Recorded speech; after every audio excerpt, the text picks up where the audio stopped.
graça e a paz a todos. Amém. Vamos abrir as nossas Bíblias. Gálatas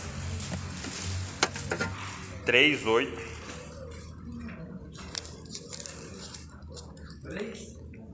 Isso. 8. Gálatas, capítulo 3, versículo 8.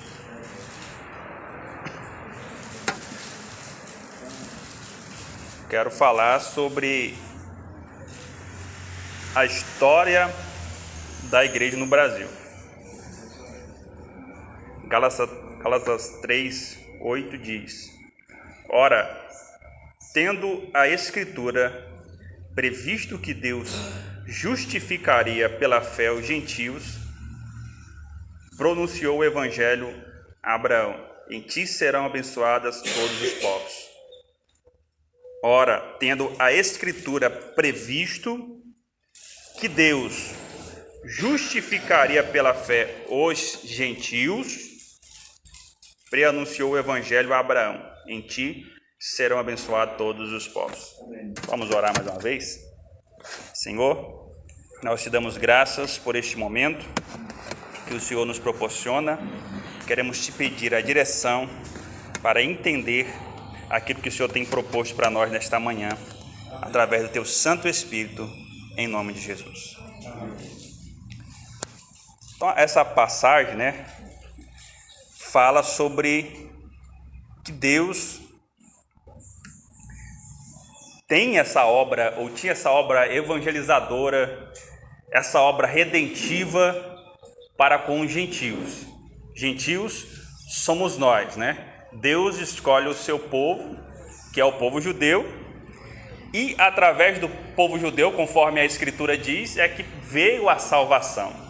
E nós que não pertencemos ao povo judeu somos gentios. E esse versículo que nós lemos fala sobre isso, que Deus tem esta obra, redentiva para os gentios, que fomos alcançados pela graça do Senhor. E sendo nós gentios, nós, moradores aqui da América, a nossa história ela vai começar no dia 22 de abril do ano de 1500, que foi justamente o ano que marcou oficialmente a chegada dos portugueses ao território brasileiro. Essa expedição, dos portugueses ao território brasileiro foi uma expedição que era liderada por Pedro Álvares Cabral, e ele trouxe consigo membros da Ordem de Jesus que teriam a missão de ampliar o número de fiéis no Novo Mundo. Essa Ordem de Jesus era uma contra-reforma, Estava, nesse momento, acontecendo a reforma protestante. Lutero tinha saído da igreja, então o número de pessoas que estavam fora da igreja católica era muito grande. Então, o Império Romano, a igreja católica, resolve, então, criar esta Ordem de Jesus, que tinha como objetivo fundamentar os novos povos conquistados, descobertos, na fé católica. E foi isso que aconteceu aqui no Brasil. No dia 26 de abril, depois que essa expedição já teve os primeiros contatos com os nativos, com os índios, então eles celebraram a primeira missa no Brasil. E essa missa foi realizada pelo Frei Henrique de Coimbra. Na ocasião, eles levantaram uma grande cruz de madeira, e daí surgiu o primeiro nome do Brasil, que foi a Ilha de Santa Cruz, ou a Terra de Santa Cruz, por ocasião desta primeira missa celebrada aos pés da cruz aqui no território brasileiro. Esse estudo ele vai estar baseado em algumas perguntas que nós geralmente nos fazemos. A primeira dessas perguntas é: como o cristianismo chegou no Brasil? Como o cristianismo chegou no Brasil? O cristianismo chegou no Brasil através dos portugueses que trouxeram a fé católica para o Brasil. Lembrando que a palavra, o termo cristão, ele se refere a 3 tipos de cristãos, né? A 3 classes de cristãos. Primeiro, os católicos. Segundo, os ortodoxos. E terceiro, os protestantes. Quando nós nos referimos ao termo cristão, se refere a essas 3 classes, esses 3 grupos religiosos: católicos, ortodoxos e protestantes. Portanto, como o cristianismo chegou no Brasil, chegou através dos portugueses que trouxeram então a fé católica para o Brasil. A evangelização, eles tinham como objetivo a evangelização dos nativos, dos indígenas. Essa evangelização dos indígenas ficou ao cargo dos jesuítas, que eles chegaram aqui no Brasil em 1549, né? 49 anos após a chegada de Pedro Álvares Cabral. Esses jesuítas eram padres que pertenciam à Companhia de Jesus, que era uma ordem da Igreja Católica. Eles tinham como plano de ensino pedagógico, eles eram influenciados pelas teorias de Aristóteles e São Tomás de Aquino. A metodologia de ensino que eles tinham era embasada em um documento pedagógico que era conhecido como Ratio Studiorum. Para evangelizar os índios, os jesuítas primeiro tiveram que aprender a língua local, que no caso era a língua tupi. Existiam muitas línguas, né, indígenas no Brasil, mas a língua escolhida pelos jesuítas era a língua tupi.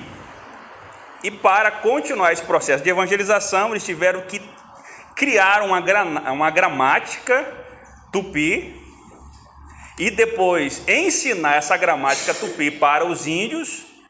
Posteriormente, ensinar também a gramática da língua portuguesa de Portugal, para então começar o ensino, começar os catecismos indígenas, tá? A segunda pergunta: como os protestantes chegaram ao Brasil?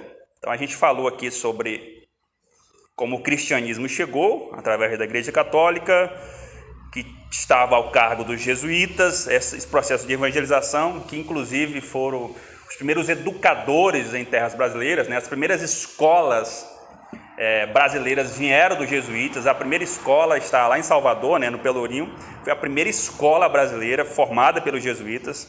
Então, os jesuítas tiveram um papel muito importante na história do Brasil, principalmente na área da educação. Como os protestantes chegaram no Brasil? Lembrando que Portugal tinha como religião oficial o catolicismo, né? Então, era quase impossível entrar outras religiões na colônia portuguesa, que era a terra de Santa Cruz. O Brasil era dominado, né? O Brasil colonial era dominado pelos portugueses, e outras nações, elas tentavam constantemente invadir essa colônia portuguesa. Outras nações como França, Espanha e Holanda, eles tentavam a todo custo invadir o território português. Nessa época, o Brasil ele era dominado pelo sistema de sesmarias, né? Então, eles davam essas sesmarias para um dono dessas terras, e ele tinha como objetivo dominar aquela terra, povoar, plantar. Só que muitas dessas terras eram abandonadas, né? E nesse processo, essas outras nações vinham e tentavam dominar aquela terra, tomando assim dos portugueses. Então era praticamente difícil, né, outras religiões adentrassem aqui. Foi então que em 1555 a França se estabeleceu na região da Baía do Rio de Janeiro, que na época era conhecido como Baía de Guanabara, e formou a então chamada França Antártica. Ela dominou uma parte do território colonial, né, na Baía do Rio de Janeiro, e formou então a França Antártica. Nesse processo, em 1557, João Calvino vai enviar para o Brasil os primeiros protestantes, que no caso eram missionários calvinistas, os primeiros protestantes, os primeiros evangélicos que chegaram em territórios brasileiros foram enviados por João Calvino para a França Antártica, tá? No dia 10 de março, essa data aqui é muito importante, tá, irmãos? No dia 10 de março, os missionários calvinistas realizaram no Brasil o primeiro culto protestante. Então, o primeiro culto protestante realizado por evangélicos, missionários calvinistas, foi no dia 10 de março do ano de 1557. Mas o contexto ainda era o mesmo, né? A maior parte, aliás, toda a parte do regime colonial português era católico, e também dos franceses que chamaram esses protestantes para alistarem, também eram católicos. Então começou a ter várias divergências, né, entre os missionários e os franceses como os portugueses. Então esses missionários foram obrigados a defender a sua fé diante dessas autoridades. Então eles foram obrigados a elaborar um documento que ficou conhecido como a Confissão de Fé de Guanabara, que essa aqui, irmãos, é a primeira confissão de fé da América Latina, tá? A primeira confissão de fé protestante da América Latina foi a Confissão de Fé de Guanabara. Quando eles elaboraram essa confissão de fé, eles assinaram com isso a sua sentença de morte, tá? Esses missionários foram lançados no mar e um último que ficou foi enforcado, tá? Então os primeiros protestantes que pisaram em terras brasileiras foram verdadeiros mártires, né? Eles ficaram conhecidos como os mártires da Baía de Guanabara, porque morreram pela causa de Cristo. Outra pergunta que nós também vamos fazer: como então o evangelho verdadeiro, os protestantes, poderiam adentrar no Brasil se essa terra era dominada pelos portugueses e os portugueses tinham como religião oficial o catolicismo, tá? Então era praticamente impossível, mas Deus tinha um plano para essas terras. Deus tinha um plano traçado para essas terras. Então o evangelho começou a adentrar aqui, né, depois dos missionários calvinistas, no ano de 1580, houve a chamada União Ibérica. Nessa União Ibérica, as monarquias da Espanha com Portugal se uniram. Quando eles se uniram, o sistema colonial português no Brasil se enfraqueceu, porque eram duas nações que estavam debaixo de um mesmo rei. Então, essa União Ibérica enfraqueceu o sistema colonial. Isso ficou propício para as outras nações dominar sobre as terras brasileiras. Foi então que, em 1630, os holandeses invadiram a região de Pernambuco. Lembrando que os holandeses, nessa época, eles eram reformados, né? Eles eram protestantes calvinistas, tá? Eles tinham como religião oficial a religião evangélica, o protestantismo.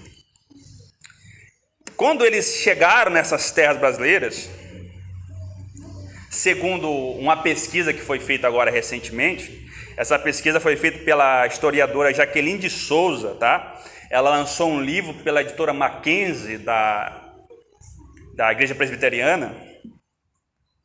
Ela fala que a primeira igreja evangélica no Brasil, A primeira igreja evangélica no Brasil foi a Igreja Reformada Potiguara. Tá? Esse trabalho inédito vai revelar que essa igreja foi criada por índios da tribo Potiguara que se converteram por esses holandeses em Pernambuco. Segundo a historiadora, 2 índios foram enviados para a Holanda. Esses índios eram Pedro Poti e Antônio. Esses 2 índios foram enviados para a Holanda, onde eles receberam educação formal e religiosa, né? Passaram pelo processo do seminário. Esses índios retornam para o Brasil, para então dar início a essa igreja em formação, que era a Igreja Reformada Potiguara, que foi então a primeira igreja evangélica, a primeira igreja protestante no Brasil. Como que acontecia as reuniões dessa igreja, né? Segundo a história, eles faziam reuniões em aldeias, faziam batismos, profissões de fé, realizavam ceias, e assim a igreja potiguara ia crescendo, tá?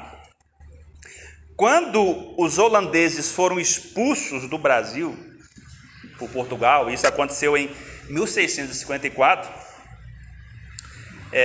automaticamente haveria uma perseguição aos protestantes que estavam aqui no Brasil, né? Então, esses membros, né, da Igreja Reformada Potiguara, que é a Igreja dos Índios, eles se refugiaram na Serra de Ibiapaba, no Ceará, onde eles encontraram refúgio por um certo tempo. Depois disso, né, ao que tudo indica, a igreja se desfez. Não se tem mais notícia de como procedeu após esse período sobre essa igreja dos índios, a igreja potiguara. Tá? Mas é interessante falar aqui, irmãos, que nós entendemos pela história que Deus estava agindo nessa invasão da Holanda. Por quê? Quando eles chegaram em Pernambuco, né? Eles trouxeram consigo algo que era inédito no Brasil, que era a liberdade religiosa. Não existia liberdade religiosa para outras religiões aqui no Brasil, né? Era praticamente impossível outras religiões no Brasil colonial, tá? Então, os holandeses invadiram essa área do Pernambuco e trouxeram a liberdade religiosa. E eles fundaram aqui no Brasil os primeiros templos evangélicos, tá? Então a obra missionária começou a se expandir e eles fundaram os primeiros templos evangélicos, né, ali na área do Nordeste, e foram ao todo 22 igrejas que foram formadas por eles. 22 igrejas, e a maior igreja estava na cidade do Recife, tá? O interessante falar sobre isso, né, que essa liberdade religiosa se deu a tal ponto que os judeus, que sempre foram massacrados por outras nações, né, inclusive os judeus que moravam em Portugal, eram obrigados a se converter ao catolicismo se quisessem exercer as suas funções, né, como empresários, empreendedores. Eles eram obrigados a se converter ao catolicismo, senão eram expulsos de Portugal, tá? E muitos se convertiam, né, entre aspas, mesmo fazendo as suas práticas judaicas escondidas. Esses eram chamados de cristãos novos. Os cristãos novos, eles não eram bem vistos pelo Império Romano, aliás, pelos portugueses, por conta deles não serem realmente convertidos. Quando os holandeses abriram as portas da liberdade religiosa no Brasil, aqui no Nordeste, então os judeus, eles foram aos montes para Pernambuco. Inclusive os cristãos novos, né, foram para Pernambuco e começaram a deixar de lado o catolicismo e voltaram às suas práticas judaicas. Tá? Tanto que os próprios padres que resistem à história da Igreja Católica no Brasil vão falar que ali era como se fosse uma Jerusalém colonial, tá? Porque estava cheia de judeus. Outros padres falam que, por conta do número de calvinistas no Nordeste, era como se fosse uma Genebra do sertão, né? Porque estava cheio de protestantes ali, tá? Então, isso aqui fez parte, irmão, de uma grande obra que Deus proporcionou para que começasse o Evangelho a adentrar aqui no Brasil. Diante de toda essa história que nós podemos falar aqui, essa perseguição religiosa sempre houve aqui no Brasil, tá? Não só aos evangélicos, mas também aos da religião afro, mas também aos muçulmanos e principalmente também aos judeus que faziam parte, né, desse período colonial do Brasil. A perseguição religiosa sempre houve, né? As igrejas, depois que a Holanda saiu daqui do Brasil, que foi expulsa do Brasil, elas permaneceram, né, sempre sofrendo afrontas e perseguições de Portugal, tá, irmãos? Essa perseguição, ela houve até a queda do Império, na verdade, quando foi então proclamada a proclamação da República no Brasil. Foi então que houve, de fato, legitimado a liberdade religiosa aqui, né? Onde os protestantes poderiam exercer o culto, onde as outras religiões poderiam exercer o culto aqui no Brasil, tá? Então, houve essa perseguição, houve todo esse contexto para nós entendermos. Só então aconteceu a liberdade de fato quando chegou a proclamação da República, onde a nova Constituição estabelecia outros cultos que não fosse o culto da Igreja Católica, tá, irmãos? Com isso nós entendemos que o trabalhar de Deus na história, né? Cada parte da história ela foi fundamental para nós entendermos a maneira que Deus age, a maneira que Deus trabalha para alcançar os gentios, para alcançar aqueles que necessitavam da graça de Deus. E esse foi o trabalhar de Deus aqui nas Américas, tá, irmãos?